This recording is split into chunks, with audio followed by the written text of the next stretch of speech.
नमस्कार। स्वागत करते हैं आप सभी के लिए लाए हैं एक विशेष टेक्निक और टिप्स जो कि रेलवे ग्रुप डी से संबंधित है। जो भाई लोगों का एडमिट कार्ड आ चुका होगा 3 से लेकर 25 अगस्त के बीच में। जैसा कि आप सभी पता है कि इससे पहले 3 अगस्त लेकर 21 अगस्त के बीच में ग्रुप डी का एग्जाम होना था, लेकिन अब उसमें थोड़ा चेंजेस होकर मतलब कि अब 25 अगस्त को भी शामिल कर दिया गया है। अब मतलब कि 3 से 25 अगस्त के बीच में जो भी एग्जाम होगा उन सभी के बीच में हम थोड़ा मतलब डिस्कशन करने वाले हैं कि जैसे कि यहाँ पर कुछ बातें करेंगे कि हमें एग्ज़ाम सेंटर तक पहुँचेंगे कैसे, पहुँचने तक और उसमें एंट्री तक, और एंट्री के करने के बाद उसमें हम अटेम्प्ट कैसे करेंगे। A to Z हम पूरा प्रोसेस यहाँ पर देखेंगे कि हमारा जो रूट होगा मतलब एग्ज़ाम देने का उसका यहाँ पर क्या प्रोसेस होगा, क्या मेथड होगा।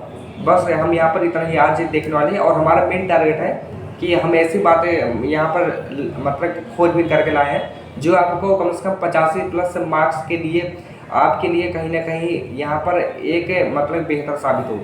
तो ऐसी बात है कि जैसे कि 3 अगस्त से स्टार्ट होगा, तो फिर आप सभी पता होगा कि मतलब कि ऑफिशियल वेबसाइट है रेलवे का। मतलब कि आप उस पर जाएंगे मतलब ऑफिशियल वेबसाइट या जनसेवा केंद्र पर जाएंगे, वहाँ से अपना आप एडमिट कार्ड निकलवाएंगे। फिर आप एडमिट कार्ड निकलवाने के बाद मतलब उस एडमिट कार्ड में मतलब कम से कम 2-3 पन्ने होते हैं। जो उसमें सबसे ऊपर वाला पन्ना होता है वो आपका एंट्री वाला, वो मेन एडमिट कार्ड होता है, उसमें से ही आपका मतलब कि एंट्री होता है उसी को देखा करके। और उसमें जो सबसे मतलब कि दूसरे तीसरे पन्ने में मतलब कि दूसरे पन्ने में आपका लिखा होता है शिफ्ट टाइमिंग कि आपको कौन सा शिफ्ट में एग्जाम है, मतलब फर्स्ट शिफ्ट या सेकंड शिफ्ट या थर्ड शिफ्ट, इस प्रकार से शिफ्ट और टाइमिंग होता है। और जो आपका तीसरा पेज होता है उसमें लिखा होता है कि आपको क्या क्या लेके जाना है, क्या नहीं ले जाना है। जो तीसरा पेज होता है उसमें लिखा होता है कि आपको पानी की बोतल लेकर जाना है और मतलब आपका मतलब 2 ID प्रूफ लेकर जाना है, जैसे कि आधार कार्ड हो गया, पैन कार्ड हो गया, और फिर मतलब कि आपको कम से कम 2 पासपोर्ट साइज फोटो ले जाना है। ये सब मतलब कि आप सब डॉक्यूमेंट में आप सब लिखा होता है। और उसमें लिखा होता है कि मतलब एक ट्रांसपेरेंट पानी की बोतल भी लिखा होता है, मतलब कि जो कि मतलब ट्रांसपेरेंट हो, मतलब कोई रंगीन ना हो कि उसमें ऐसा ना लगे कि उसमें मतलब कुछ में झोल में लो। तो इस प्रकार से और फिर इस प्रकार से आपकी ये इतनी व्यवस्था होने के बाद ही आप मतलब निकल पड़ते हैं और फिर आप गूगल मैप का इस्तेमाल करते हैं और फिर जो आपका नियर लोकेशन है वहाँ तक पहुँचते हैं, रेलवे स्टेशन या बस स्टैंड के माध्यम से, या फिर आप अपने बस सवारी या आप अपने बाइक से ही जाते हैं क्यों ना क्यों। तो ये तो आपकी सुविधा पर निर्भर करता है। और फिर आप जब इस एग्जाम सेंटर पर जाते हैं तो वहाँ पर एडमिट कार्ड सबसे पहले आपका मतलब जो आपका बैग होता है वो उसको मतलब कि कहीं ना कहीं बैग उसको टोकन मिलता है। आपने अपना बैग को जमा करा दिया, मतलब कि कम से कम उसका भी शुल्क लगता है 10-20 रुपये। तो आपने उस बैग को जमा कराने के बाद फिर आपको टोकन मिलता है। टोकन मिलने के बाद आपका एंट्री होता है सिक्योरिटी गार्ड के पास। फिर आपका सिक्योरिटी गार्ड आपका चेकिंग करता है, कम से कम 2 सिक्योरिटी गार्ड आपका चेक करते हैं। फिर सिक्योरिटी गार्ड चेक करने के बाद आपका एंट्री होता है अंदर जाकर, मतलब कि फिर आपका जो आपने एडमिट कार्ड निकलवाया होता है ऑफिशियल वेबसाइट से, उसमें एक मतलब QR होता है, उसको मतलब कि उसको डिपार्टमेंट मतलब कि उसको स्कैन करती है कि आप ही हो या नहीं, मतलब आपको वेरीफाई करती है।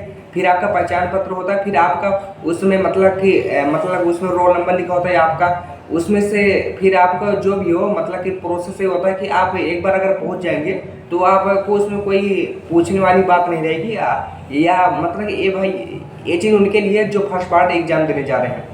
और बाकी तो बहुत लोग एग्जाम दे चुके होंगे, तो फिर मैं उनके लिए भी यहाँ पर कुछ बातें करना चाहूँगा जो बहुत बार एग्जाम दे चुके हैं। तो बार बार एग्जाम देने से भी आप कैसे बचेंगे, और जो लोग पहली बार एग्जाम दिया है तो उनके लिए ये प्रोसेस ऐसा होता है। तो फिर और तो और एक बात कहेंगे कि आपने एंट्री कर लिया, अब आपका मतलब कि अब आपका पूरा हाजिरी होगा, उसमें आपका नाम आएगा, रोल नंबर आएगा, सीट नंबर आपका दिया जाएगा।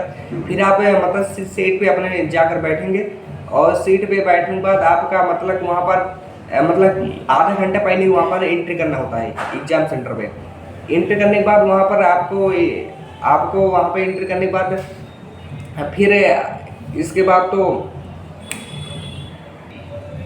आधा घंटा वेट वगैरह करने के बाद आपका एग्जाम स्टार्ट हो जाता है। उसमें अनाउंसमेंट होता है पूरे कि आपका सीबीटी एग्जाम स्टार्ट हो गया है।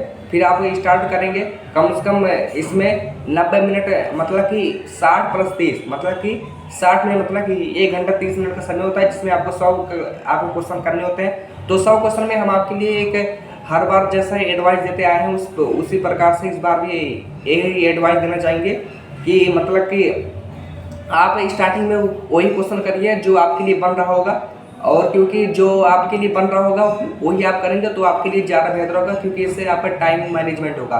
और जो आपके लिए नहीं बन रहा है उसको आप सेकंड स्टेज के लिए आप मतलब छोड़ दीजिए, मतलब सेकंड पड़ाव के लिए छोड़ दीजिए, क्योंकि जो आपके लिए नहीं बन रहा है उस पर ज़्यादा हेडेक लेने की ज़रूरत नहीं है। क्योंकि कई बार ऐसा होता है ना कि जैसे आप एग्जाम स्टार्ट करते हैं तो उसमें शुरुआत के 5 क्वेश्चन बहुत डिफिकल्ट आ जाते हैं, तो उसमें 5-10 स्टार्टिंग के डिफिकल्ट क्वेश्चन दे करके ऐसा ना हो कि इतना टेंशन ना अपने आप ऊपर यहाँ पर लेना आवश्यक है कि ये पता लगा कि उसे 5-10 क्वेश्चन के कारण आपका पूरा एग्जाम ही पूरा खराब हो गया, मतलब उसी टेंशन के कारण। तो ये भी एक बेहतर चीज़ नहीं है। तो इसीलिए भैया कम से कम 5-10 क्वेश्चन को आप स्किप कर लीजिए या देख लीजिए कि लेवल कहाँ से आपका स्टार्ट हो रहा है, जिस बेस पे आपने प्रीवियस क्वेश्चन लगाए थे उस बेस पे आपका कहाँ से स्टार्टअप हो रहा है। और अगर बहुत कठिन हो रहा है तो आपको वो कर मार्क को रिव्यू कीजिए, आगे बढ़िए। और जो मतलब कि स्टार्टिंग में कम से कम 50 से 60 मिनट वही क्वेश्चन कीजिए, मतलब 50 मिनट में कम से कम 60 क्वेश्चन का टारगेट इतना कीजिए जो आपके लिए सरल हो। सरल क्वेश्चन आपको मिल ही जाएंगे भैया। कम से कम 100 क्वेश्चन में से आपको क्या 60 क्वेश्चन नहीं मिलेंगे, जो आपने अगर इतने मेहनत किए होगा, आपने सही लगन तैयारी की होगा, तो आपको 60% क्या नहीं मिलेंगे जो आपके लेवल को। और बाकी जो प्रश्न बहुत कठिन होंगे वो क्या सिर्फ आपके लिए कठिन होंगे, वो तो और भी जो आपके साथ में एग्जाम सेंटर में जो एग्जाम दे रहे हैं क्या उनके लिए वो सब कठिन नहीं होंगे?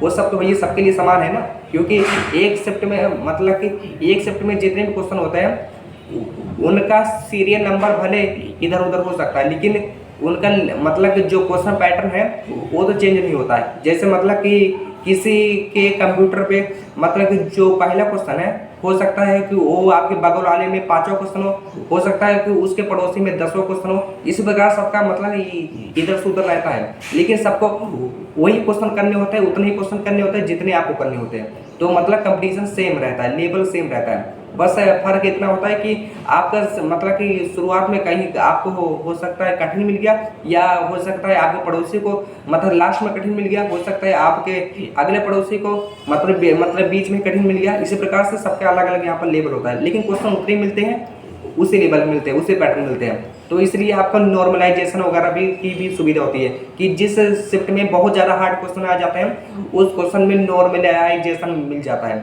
उसमें मतलब उसमें आपको एक्स्ट्रा नंबर दे दिए जाते हैं। तो उसमें आपको इतनी टेंशन वाली बात नहीं, मतलब ये सब पूरा सोच समझ के एग्जाम देना होता है। ये नहीं कि भैया एग्जाम स्टार्ट हो गया अब भैया फटाफट मतलब कि सिर्फ इसको हल करना है, समय देख रहे हैं, टाइमर देख रहे हैं कि टाइमर निकल जाएगा, हमें फटाफट हल करना है। भैया ये कोई स्कूल एग्जाम तो है नहीं कि मतलब कि हमें यहाँ पर मतलब किसी एग्जामिनर को या स्कूल को यहाँ पर हमें खुश करना है कि हमने इतना मतलब शुरुआत से लेकर यहाँ तक हमने पूरा मतलब रंगना शुरू कर दिया, ऐसा तो है नहीं।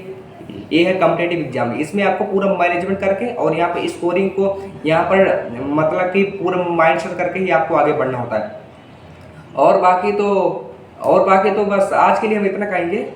बाकी हम तो यही कहेंगे कि ज़्यादा आप अपना प्रयास अपने प्रैक्टिस सर और प्रीवियस क्वेश्चन और मॉक टेस्ट पर ही ध्यान दीजिए। तो चलते हैं, मिलते हैं नेक्स्ट वीडियो।